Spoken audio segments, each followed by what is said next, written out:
दोस्तों नमस्कार, मैं हूँ विनीता यादव।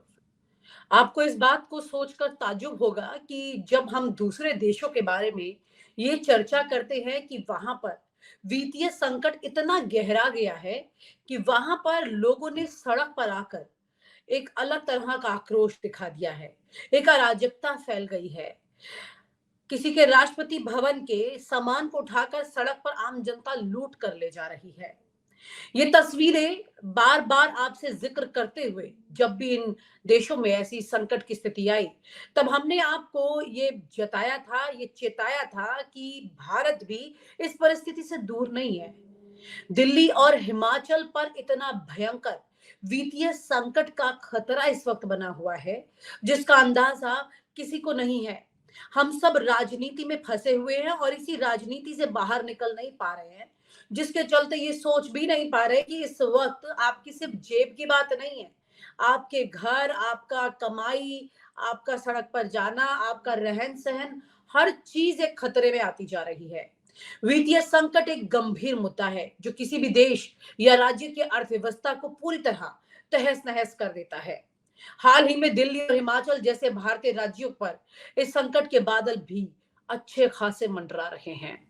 इन राज्यों के आर्थिक हालत की चिंता इतनी ज्यादा है कि अगर इसे अब वक्त रहते नहीं संभाला गया तो ये देश की अर्थव्यवस्था को, पूरे देश की परिस्थिति को प्रभावित कर देंगे और परिस्थिति इस तरह से हाथ से बाहर जाएगी कि आप सब लोग के पास सिर्फ एक ही चिंता बचेगी कि आखिरकार इस संकट से कैसे बचा जाए। और ये संकट आया कैसे, इस पर भी गौर कीजिएगा। इसके बारे में भी वक्त वक्त पर हमने अपने वीडियोस में आपको चेताया है, आपको बताया है कि कैसे ये संकट बढ़ रहा है और इस पैसे को कहां एक तरफ ले जा करके इकट्ठा किया जा रहा है। खैर, दिल्ली जो भारत की राजधानी है और जिसे आमतौर पर एक समृद्ध और सशक्त रूप के राज्य के रूप में देखा जाता है, एक मेट्रो सिटी है, चमचमाती हुई, चमकती हुई, 24 घंटे चलने वाली दिल्ली अब वित्तीय संकट के कगार पर आ चुकी है। और ये बात सिर्फ मैं नहीं कह रही हूँ, ये दिल्ली के मुख्यमंत्री आंकड़ों के साथ कह रही हैं। इसी तरह हिमाचल प्रदेश, वहां के मुख्यमंत्री भी ये बात कह चुके हैं, जो अपनी प्राकृतिक सुंदरता और पर्यटन के लिए मशहूर है, वो भी वित्तीय समस्याओं से भयंकर रूप से जूझ रहा है। इन राज्यों की आर्थिक स्थिति का खराब होना न केवल स्थानीय सरकार के लिए बल्कि देश के पूरी परिस्थिति के लिए, आर्थिक स्थिति के लिए बहुत बड़ी चिंता का विषय है। दिल्ली सरकार के वित्तीय रिकॉर्ड में एक ऐसा समय था कि जब राजस्व की प्राप्ति लगातार बढ़ रही थी। दिल्ली की मुख्यमंत्री भी आंकड़े सामने पेश कर रही हैं। उनका ये कहना है, आंकड़े ऑफिशियल हैं रिकॉर्ड में, 2017-18 में दिल्ली का राजकीय कोष जो है वो 4,913.25 करोड़ था, जो कि 22 और 23 में, 2022 और 23 में बढ़कर 14,456.91 करोड़ तक पहुंच गया। ये बता रही है बात कि सरकार के पास आमदनी ज्यादा थी और खर्चा कम। इससे ये समझा जा सकता था कि राज्य का वित्तीय स्वास्थ्य खूब मजबूत है, स्टेट बहुत अच्छा काम कर रहा था, दिल्ली के पास इतना पैसा था कि कोई चिंता नहीं थी। लेकिन 2024 और 2025 के बजट के पूर्वानुमान में दिल्ली के लिए गंभीर चुनौती का संकेत मिल रहा है। वित्त विभाग ने मुख्यमंत्री को सूचित किया है कि वित्तीय वर्ष के अंत तक दिल्ली सरकार को पहली बार घाटे का सामना करना पड़ेगा। इसका मतलब यह है कि सरकार की आमदनी के मुकाबले खर्च ज्यादा हो चुका है, जिससे फाइनेंशियल डिसबैलेंसिंग आ गई है, वित्तीय असंतुलन पैदा हो गया है। दिल्ली सरकार ने अपने खर्चों को कई सामाजिक कल्याण योजनाओं और बुनियादी ढांचे के विकास पर केंद्रित बताया है, जिससे आमदनी का स्तर कम होने की संभावना बढ़ गई है। यहां तक कि प्रारंभिक बजट अनुमान के अनुसार दिल्ली सरकार का अधिशेष जो है वो 3,231.19 करोड़ था, लेकिन अतिरिक्त मांगे जो है उसकी वजह से ये घाटा 1495.48 करोड़ तक पहुंच गया। दिल्ली के संकट का एक प्रमुख कारण ये है कि सरकार ने कई योजनाओं और परियोजनाओं पर खूब ज्यादा खर्च किया, लेकिन आमदनी का स्रोत उस अनुपात में नहीं बढ़ा है। जीएसटी और अन्य करों से होने वाली शिक्षा, माफ कीजिएगा, जीएसटी यहाँ पे चेंज करें ना, जीएसटी और बाकी टैक्सेस के द्वारा जो राजस्व की वृद्धि बढ़ती थी, वो अब नहीं बढ़ी है, जिससे वित्तीय संकट बराबर बढ़ रहा है। इसके अलावा शिक्षा और स्वास्थ्य में बड़े पैमाने पर खर्च किए गए हैं और वो जो बजट है खर्चे का, उसका भी असर इस पर पड़ा है। हिमाचल प्रदेश का भी परिस्थिति कुछ ज्यादा खराब है और ठीक नहीं चल रही है। दिल्ली के साथ साथ हिमाचल प्रदेश में भी एक गंभीर वित्तीय संकट चल रहा है। हिमाचल प्रदेश की सरकार को बजट की कमी के चलते अपने अधिकारियों और कर्मचारियों के वेतन में कटौती करनी पड़ी। ये एक बहुत ज्यादा टेंशन वाली बात है, क्योंकि राज्य की आर्थिक स्थिति इतनी खराब हो चुकी है कि उसे अपने ही कर्मचारियों के वेतन देने में कठिनाई हो रही है। हिमाचल प्रदेश की अर्थव्यवस्था का मुख्य आधार टूरिज्म है। राज्य की ज्यादातर आय इसी से आती है। लेकिन हाल के सालों में अगर आप देखें तो प्राकृतिक आपदाओं और भूस्खलन जैसी घटनाएं, बहुत ज्यादा बारिश होना, इन सब की वजह से पर्यटन उद्योग पर बहुत बड़ा झटका लगा है। इसके अलावा कृषि और बागवानी जैसे उद्योग भी पर्यावरण की समस्याओं से प्रभावित हुए हैं। कोरोना महामारी के बाद से हिमाचल की अर्थव्यवस्था को उभरने में लगातार मुश्किल आ रही है और राज्य सरकार ने बड़े पैमाने पर कर्ज लिया है, जिससे बजट पर और अधिक दबाव पड़ा है। खर्च और आम आदमी माफ कीजिएगा, खर्च और आमदनी के बीच असंतुलन ने राज्य के वित्तीय संकट को और ज्यादा बढ़ा दिया है। दिल्ली और हिमाचल प्रदेश के वित्तीय संकट को देखकर कुछ लोग ये सवाल उठा रहे हैं कि क्या भारत भी श्रीलंका जैसे आर्थिक संकट की तरफ बढ़ रहा है। श्रीलंका को हाल ही में गंभीर आर्थिक संकट का सामना करना पड़ा था, जहां सरकार के पास विदेशी मुद्रा भंडार खत्म हो गए थे और आम जनता को आवश्यक वस्तुओं की कमी का सामना करना पड़ा था।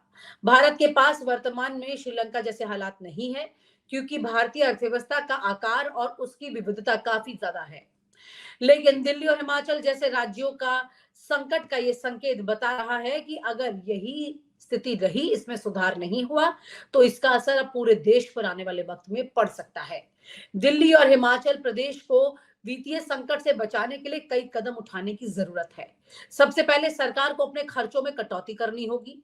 चुनाव के दौरान भी जिस तरह से वो अनाप शनाप योजनाओं का घोषणा कर देती है, मुफ्त में बांटती है सामान, उसका असर पड़ रहा है, जिसका जिक्र कई बार पहले किया गया था कि ये कुछ नहीं करेगा, ये तरीका देश को खोखला कर देगा, और वही हो रहा है। अति आवश्यक योजनाओं पर ही खर्च करने की जरूरत है। जिन परियोजनाओं में से सरकार को तत्कालिक लाभ नहीं हो रहा है, उन्हें स्थगित कर देना चाहिए। दूसरी बात, जो टैक्स संग्रह प्रणाली है, उसमें सुधार लाने की जरूरत है, ताकि जीएसटी और अन्य टैक्सेस से अधिक राजस्व प्राप्त हो सके। इसके साथ ही सरकार को निवेश के नए स्रोतों को तलाश करने की जरूरत है, जैसे कि विदेशी निवेश को आकर्षित करने की जरूरत है। पिछले कुछ वक्त से आप देखें तो विदेशी निवेश उतना नहीं बढ़ा है और स्थानीय उद्योगों को बढ़ावा देने की जरूरत है, जो कि प्रधानमंत्री नरेंद्र मोदी ने मेक इन इंडिया के नाम पर शुरू तो किया, लेकिन उसका असर आज तक कुछ दिखा नहीं है। हिमाचल प्रदेश के लिए विशेष रूप से पर्यटन उद्योग को फिर से मजबूत बनाने की जरूरत है, उसके तरीके ढूंढने की जरूरत है। सरकार को पर्यावरण चुनौतियों से निपटने के लिए एक लंबे वक्त की योजना बनानी होगी और प्राकृतिक आपदाओं का असर कम हो सके, इस पर ध्यान देना होगा और पर्यावरण पर बहुत ज्यादा ध्यान देने की जरूरत है। अगर आप देखें तो पर्यावरण मंत्रालय की कोई एक्टिविटी आपको ऐसे दिखाई नहीं देगी जो कि किसी भी प्राकृतिक संकट से हमें इन दिनों बचा सकती हो, नहीं दिखाई देती है। इसके साथ ही कृषि और बागवानी के क्षेत्रों में भी नई तकनीक लाने की जरूरत है। किसानी और बागवानी की आमदनी को बढ़ाने की जरूरत है। दिल्ली और हिमाचल प्रदेश दोनों ही वित्तीय संकट का लगातार सामना कर रहे हैं, लेकिन इनके समाधान के लिए ठोस कदम अभी भी उठाए जा सकते हैं। जो फाइनेंशियल डिसिप्लिन है, जो टैक्सेस का सिस्टम है और जो इन्वेस्टमेंट की बात है, इन सब के जरिए राज्य के संकट को भरा जा सकता है। भारत एक बहुत बड़ी अर्थव्यवस्था है, इसलिए श्रीलंका जैसे हालात यहाँ नहीं बन सकते, ऐसा हम मानकर चल रहे हैं। लेकिन अगर इन संकटों को खत्म नहीं किया गया तो वो दिन यहाँ से दूर नहीं जब यहाँ भी ऐसे ही हालात दिखाई देंगे। अगर समय रहते उचित कदम उठाए गए तो दिल्ली और हिमाचल प्रदेश दोनों ही अपनी आर्थिक स्थिति को बेहतर बना सकते हैं। ये संकट भविष्य में बहुत महत्वपूर्ण सबब भी बन सकता है, लेकिन बड़ा सवाल ये है कि आखिरकार हमारे ये नेता वक्त रहते चीजें कंट्रोल कर पाएंगे, क्योंकि यहाँ तो सब कुर्सी की लड़ाई लड़ रहे हैं, एक दूसरे की कुर्सी को छीनने में लगे हुए हैं और कुर्सी की इस लड़ाई में हमारे और आपके पैसे जो टैक्सेस के द्वारा सरकार के पास जा रहे हैं, उसे वो मुफ्त की योजनाओं में यूं ही जाया कर रहे हैं। और आखिरकार आपको और हमें टैक्सेस देने के बाद भी जो हाथ लगने वाला है वो है वित्तीय संकट। क्योंकि जो भी इस वक्त सरकारें चुनकर आ रही हैं, वो सरकारें कतई इस स्तर पर नहीं काम कर पा रही हैं कि वो इस तरह के बड़े चैलेंजेस को खत्म कर सके। वो खत्म नहीं कर पा रहे। बड़े बड़े इन्वेस्टर, कॉरपोरेट और विदेशी निवेशक जो हैं वो देश में जरूरत है और वो लाने की जगह इस वक्त अगर आप ध्यान दें तो ज्यादातर जगह पर सिर्फ और सिर्फ कुर्सी की लड़ाई चल रही है। विपक्ष सत्ता में वापस आना चाहता है, जो कि लाजमी है कि वो ऐसी ही लड़ाई लड़ेगा, लेकिन सरकार के पास हमेशा दो दबाव होते हैं। एक होता है सत्ता में बने रहने का उस पार्टी के पास, और दूसरा होता है देश की व्यवस्था को सही तरीके से चलाने का, जिसमें कई तरह की व्यवस्था आती है। क्रिमिनल सिचुएशन भी आती है जहां पर क्राइम कम हो, जहां पर आर्थिक स्थिति बेहतर हो, जहां पर आप लोगों के आमदनी को बढ़ा सके, उसे ग्रो कर सके।